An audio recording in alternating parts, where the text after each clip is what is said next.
রহমান রহিম ইসলামী আন্দোলন বাংলাদেশ সিলেট জেলা এবং মহানগর কর্তৃক আয়োজিত আজকের এই ইফতার মাহফিলে উপস্থিত সুধীজন সবাইকে পবিত্র মাহে রমজানের শুভেচ্ছা, রমাদান মুবারক।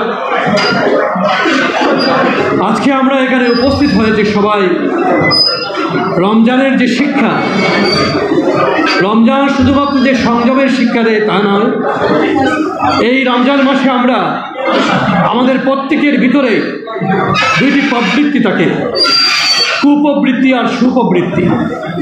সরে গিয়ে আমাদের মধ্যে যে সুপ্রবৃত্তি রয়েছে, রমজান এই মাসে তা জাগ্রত হয় আরো বেশি করে। আমরা মনে করি রমজানে এই সুপ্রবৃত্তি আমাদের মধ্যে জাগ্রত হবে এবং বাকি 11টি মাস এই সুপ্রবৃত্তি আমাদের মধ্যে আমরা ধারণ করব, আমরা সেই অনুযায়ী চলাফেরা করব।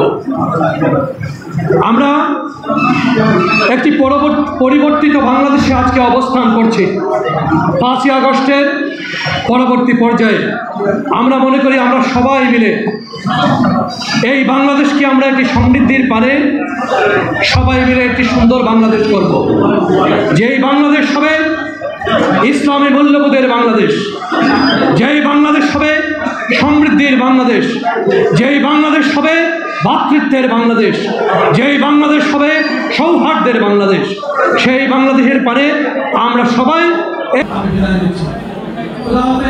বাংলাদেশ জিন্দাবাদ, বাংলাদেশ জিন্দাবাদ, বাংলাদেশ ইসলামী শাসনতন্ত্র জিন্দাবাদ।